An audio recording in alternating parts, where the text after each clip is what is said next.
ഒരിടത്തൊരിടത്ത് വളരെ ധനികനായ ഒരു കൃഷിക്കാരനുണ്ടായിരുന്നു. ഇയാൾക്ക് ഒരു വലിയ വീടുണ്ട്. വീടിന് ചുറ്റുമായിട്ട് കുറേ കളപ്പുരകളുണ്ട്. 3 ആൺമക്കളുമുണ്ട്. വളരെ സന്തോഷവാനായിട്ടായിരുന്നു ഇയാളുടെ ജീവിതം. പക്ഷെ പൊതുവേ നാട്ടുകാർക്കാർക്കും ഈ കൃഷിക്കാരനെ അത്ര ഇഷ്ടമായിരുന്നില്ല. കാരണം അയാൾ ആരെയും സഹായിക്കാറില്ല. ആരെങ്കിലും വിശപ്പോടെ ചെന്ന് യാചിച്ചാൽ പോലും ഒരു മണി ധാന്യം ആർക്കും കൊടുക്കില്ല. അങ്ങനെ ഒരാളായിരുന്നു അയാൾ.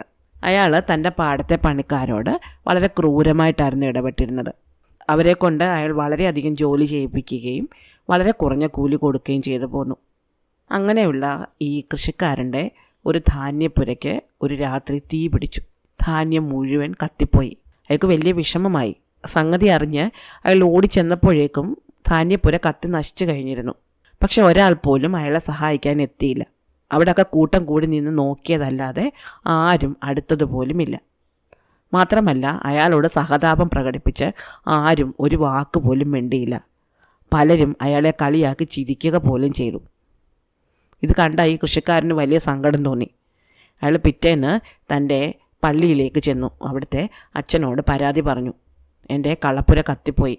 എന്നിട്ട് നാട്ടിൽ ഒരാൾ പോലും എന്നോട് എന്താന്ന് പോലും ചോദിച്ചില്ല. എല്ലാവരും എന്നെ നോക്കി കളിയാക്കി ചിരിക്കുക പോലും ചെയ്തു. അപ്പോൾ അച്ഛൻ പറഞ്ഞു, നിൻ്റെ പ്രവൃത്തി കൊണ്ടാണ് നിന്നോട് ആർക്കും വലിയ താല്പര്യമില്ലാത്തത്. നീ ഇത്തരത്തിൽ മുന്നോട്ട് പോവുകയാണെങ്കിൽ നിൻ്റെ സ്ഥാനം നരകത്തിലായിരിക്കും. മരണശേഷം നിനക്ക് നരകയാതനകളായിരിക്കും അനുഭവിക്കേണ്ടി വരുന്നത്. നല്ല പ്രവൃത്തികൾ ചെയ്യുന്നവർക്കാണ് ദൈവം സ്വർഗം നൽകുന്നത്. കൃഷിക്കാരൻ ഇത് കേട്ട് വലിയ വിഷമമായിപ്പോയി. അതേ വിഷമത്തോടെ അയാൾ നടന്ന് വീട്ടിൽ ചെന്നു. തങ്ങളുടെ കളപ്പുര കത്തിയെന്നോ ധാന്യം നശിച്ചു പോയെന്നോ ഒന്നും ചിന്തിക്കാതെ 3 മക്കളും അവിടെയായിട്ട് ഇരിപ്പുണ്ടായിരുന്നു. അവർക്ക് അവരുടെ സുഖത്തിൽ മാത്രമായിരുന്നു താല്പര്യം. നല്ല ഭക്ഷണം കിട്ടുന്നുണ്ടോ, നല്ല വൈൻ കുടിക്കാൻ കിട്ടുന്നുണ്ടോ, സുഖമായിട്ട് ഉറങ്ങാൻ പറ്റുന്നുണ്ടോ, യാത്ര പോകാൻ പറ്റുന്നുണ്ടോ, ഇതൊക്കെ മാത്രമാണ് അവരുടെ ശ്രദ്ധ. അവരൊന്നും പഠിക്കുന്നില്ല, അവർ ഒന്നും ചിന്തിക്കുന്നില്ല. ഇതും കൂടെ കണ്ടതോടെ കൃഷിക്കാരന് വലിയ സങ്കടമായി. അയാൾ 3 മക്കളെ അടുത്ത് വിളിച്ചു. എന്നിട്ട് പറഞ്ഞു, നമ്മുടെ കളപ്പുര കത്തിപ്പോയി. നമുക്ക് വലിയ നഷ്ടം സംഭവിച്ചു. നാളെ മറ്റ് കളപ്പുരകളും കൂടി കത്തിപ്പോവുകയാണെങ്കിൽ നിങ്ങളുടെ ഗതി കഷ്ടത്തിലാവും. അതുകൊണ്ട് നിങ്ങൾ 3 പേരും പോയി എന്തെങ്കിലും ഒരു ജോലി പഠിച്ചേ പറ്റൂ. കഷ്ടകാലം ഉണ്ടാകുമ്പോൾ നമ്മെ ആരും സഹായിക്കാൻ വരികയില്ല എന്നെനിക്ക് ഇന്ന് ബോധ്യമായി. അതുകൊണ്ട് 3 പേരും ആവശ്യത്തിനുള്ള പണം എടുത്തുകൊണ്ട് പോയിട്ട് എന്തെങ്കിലും വിദ്യ പഠിച്ചിട്ട് വരണം. ആരോഗ്യവാനായ മൂത്ത മകനെ വിളിച്ചിട്ട് അദ്ദേഹം പറഞ്ഞു, നീ ഒരു പട്ടാളക്കാരനായി തീരുന്നതാണ് എനിക്കിഷ്ടം. അതുകൊണ്ട് നീ പോയിട്ട് ഒരു പട്ടാളക്കാരനായിട്ട് തിരിച്ചു വരണം. അതിനാവശ്യമുള്ള പണം നീ എടുത്തോളൂ. അവൻ കുറേ പണം ചെലവഴിച്ച് നല്ല തിളങ്ങുന്ന ഒരു പട്ടാള യൂണിഫോം തയ്പ്പിച്ചു, ഒരു വെള്ളി വാളുണ്ടാക്കി, ഒരു കുതിരയും വാങ്ങി. എന്നിട്ട് കുറേ പണവും എടുത്തുകൊണ്ട് വീട് വിട്ട് പോയി. 2ാമത്തെ മകനെ വിളിച്ചിട്ട് കൃഷിക്കാരൻ പറഞ്ഞു, നീ ഒരു ഇരുമ്പ് പണിക്കാരനാകുന്നതാണ് എനിക്കിഷ്ടം. ഇരുമ്പ് പണി ചെയ്ത് ഒരുപാട് പണി ആയുധങ്ങളോ മറ്റായുധങ്ങളോ ഒക്കെ ഉണ്ടാക്കാൻ പറ്റും. നിനക്ക് പണം ഉണ്ടാക്കാൻ പറ്റും. അതുകൊണ്ട് നീ പോയി ആ വിദ്യ പഠിച്ചിട്ട് വരണം. അതിനെന്താണോ വേണ്ടത് അതിനുള്ള പണം നീ ഇവിടുന്ന് എടുത്തുകൊണ്ട് പൊയ്ക്കോളൂ. 2ാമത്തെ മകൻ ആവശ്യത്തിലധികം പണവും എടുത്തുകൊണ്ട് തൻ്റെ ജ്യേഷ്ഠൻ്റെ പിന്നാലെ യാത്രയായി.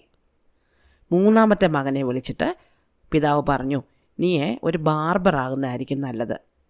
എല്ലാവർക്കും മുടി വെട്ടേണ്ടി വരും. എൻ്റെ കാലം കഴിഞ്ഞാൽ നിനക്ക് മുടി വെട്ടി ജീവിക്കാൻ പറ്റും. അവൻ പറഞ്ഞു, ശരി, ഞാൻ പോയി ബാർബറാകാൻ പഠിച്ചിട്ട് വരാം. അങ്ങനെ അവനും പിതാവിൻ്റെ കുറേ പണവും എടുത്തുകൊണ്ട് തൻ്റെ ജ്യേഷ്ഠന്മാർ പോയ വഴി നോക്കി പോയി. നേരത്തെ പറഞ്ഞുറപ്പിച്ചതിന് പ്രകാരം 3 പേരും ഒരുമിച്ച് ഗ്രാമത്തിന് പുറത്ത് വെച്ച് കണ്ടുമുട്ടി. എന്നിട്ട് അവർ വാടകയ്ക്കൊരു വീടെടുത്തു. 3 പേരും അവിടെ താമസമായി. തിന്നും കുടിച്ചും അവരവിടെ കഴിഞ്ഞു. ഇടയ്ക്കിടയ്ക്ക് ആരെയെങ്കിലുമൊക്കെ വിട്ട് അവർ പിതാവിൻ്റെ കയ്യിൽ നിന്ന് പണം വാങ്ങിക്കൊണ്ടിരുന്നു. ഒരു തവണ മൂത്ത മകനാണ് ആളെ വിടുന്നതെങ്കിൽ അടുത്ത തവണ 2ാമത്തെ മകൻ വിടും. അതിനടുത്ത തവണ 3ാമത്തെ മകൻ വിടും. എന്തെങ്കിലുമൊക്കെ ആവശ്യങ്ങൾ പറഞ്ഞ് അവർ പിതാവിൻ്റെ കയ്യിൽ നിന്ന് പണം വാങ്ങി ദൂരത്തടിച്ചുകൊണ്ടിരുന്നു. അങ്ങനെ വർഷങ്ങൾ കടന്നുപോയി. 3 പേരും നല്ല ഭക്ഷണമൊക്കെ കഴിച്ച് തടിച്ചു കൊഴുത്തതല്ലാതെ ഒരു പണിയും പഠിച്ചില്ല. അങ്ങനെ കുറേ കാലം കഴിഞ്ഞു. ഒരു ദിവസം പിതാവിൻ്റെ കയ്യിൽ നിന്നൊരു കത്ത് അവർക്ക് ഒരു ദൂതൻ കൊണ്ടു കൊടുത്തു. അതിലെഴുതിയിരുന്നത്, അദ്ദേഹം മരണാസന്നനായി കിടക്കുകയാണ്, മക്കളെ കാണാൻ ആഗ്രഹമുണ്ട് എന്നാണ്. കേട്ട പാതി കേൾക്കാത്ത പാതി 3 പേരും വീട്ടിലേക്ക് വെച്ച് പിടിച്ചു. തങ്ങളുടെ പിതാവ് മരിച്ചു കഴിഞ്ഞാൽ അദ്ദേഹത്തിൻ്റെ ഭാരിച്ച സ്വത്തുക്കൾ തങ്ങൾക്ക് വീതം വെച്ച് കിട്ടുമല്ലോ, അതുകൊണ്ട് ഇനിയുള്ള കാലം ജീവിക്കാം എന്നാണ് ഈ 3 പേരും കരുതിയത്. അങ്ങനെ അവർ വീട്ടിലെത്തുമ്പോൾ പിതാവ് മരണശയ്യയിലാണ്. അദ്ദേഹം 3 മക്കളെയും അടുത്ത് വിളിച്ചു. എന്നിട്ട് ചോദിച്ചു, എനിക്ക് നിങ്ങൾ എന്തൊക്കെ പഠിച്ചു എന്നറിയണം. നിങ്ങൾ പഠിക്കാൻ പോയ വിദ്യകൾ നിങ്ങൾ നന്നായിട്ട് പഠിച്ചോ? അപ്പോൾ മൂത്ത മകൻ പറഞ്ഞു, പിതാവേ, ഞാൻ നല്ലൊരു പട്ടാളക്കാരനായിട്ടാണ് തിരിച്ചു വന്നിരിക്കുന്നത്. നമ്മുടെ ചക്രവർത്തിയുടെ കൊട്ടാരത്തിൽ എന്നേക്കാൾ മികച്ച ഒരു സൈനികനില്ല. അത്രയധികം മിടുക്കനാണ് ഞാൻ അതിന് ഒരു ഉദാഹരണം പറയാം. കഴിഞ്ഞ ദിവസം ഞങ്ങളെല്ലാവരും കൂടി മാർച്ച് ചെയ്തൊരു സ്ഥലത്ത് നിന്ന് മറ്റൊരു സ്ഥലത്തേക്ക് പോവുകയായിരുന്നു. ആ സമയത്തൊരു മഴ പെയ്തു. മഴ പെയ്തപ്പോൾ മറ്റുള്ള സൈനികരെല്ലാവരും മഴ നനഞ്ഞ് മാർച്ച് ചെയ്തു. പക്ഷെ ഞാൻ മഴ നനഞ്ഞില്ല. കാരണം എന്താണെന്നറിയാമോ? ഞാൻ നല്ലൊരു വാൾ പയറ്റുകാരനായതുകൊണ്ട് എൻ്റെ വാൾ കൊണ്ട് ഞാൻ എൻ്റെ തലയ്ക്ക് മുകളിൽ ആഞ്ഞു വീശിക്കൊണ്ടിരുന്നു. എൻ്റെ വാൾ വീശലിൻ്റെ വേഗത കാരണം ഒരു തുള്ളി വെള്ളം പോലും എൻ്റെ തലയ്ക്ക് മേലെ പതിച്ചില്ല. അത്രയ്ക്ക് വീരനായ ഒരു വാൾ പയറ്റ് സൈനികനാണ് അങ്ങയുടെ മുന്നിൽ നിൽക്കുന്ന അങ്ങയുടെ മകൻ. പിതാവിന് സന്തോഷമായി. അദ്ദേഹം രണ്ടാമത്തെ മകനോട് ചോദിച്ചു, മോനെ, നിന്നെ പഠിപ്പിക്കാൻ അയച്ച വിദ്യ നീ പഠിച്ചോ? അപ്പോൾ രണ്ടാമത്തെ മകൻ പറഞ്ഞു, ഉവ്വച്ച, അങ്ങനെ പഠിക്കാൻ വിട്ട വിദ്യ ഞാൻ നന്നായിട്ട് പഠിച്ചു. ഞാൻ നഗരത്തിലെ ഏറ്റവും നല്ല ഇരുമ്പ് പണിക്കാരനാണ്. കഴിഞ്ഞ ദിവസം ഞാൻ പണി ചെയ്യുന്ന സ്ഥാപനത്തിൻ്റെ മുന്നിൽ കൂടി ഒരു വലിയ തേര്, 4 കുതിരകളെ വലിക്കുന്ന ഒരു തേര് ഓടിപ്പോവുകയായിരുന്നു. അതിൽ ചക്രവർത്തിയായിരുന്നു ഉണ്ടായിരുന്നത്. ചക്രവർത്തി വിളിച്ചു പറഞ്ഞു അദ്ദേഹത്തിൻ്റെ 4 കുതിരകളുടെയും ലാടം തേഞ്ഞു പോയി. പക്ഷേ അത്യാവശ്യ കാര്യത്തിന് പോകുന്നതിനാൽ അദ്ദേഹത്തിന് കുതിരയെ നിർത്തി ലാടം മാറ്റാൻ സമയമില്ല എന്ന്.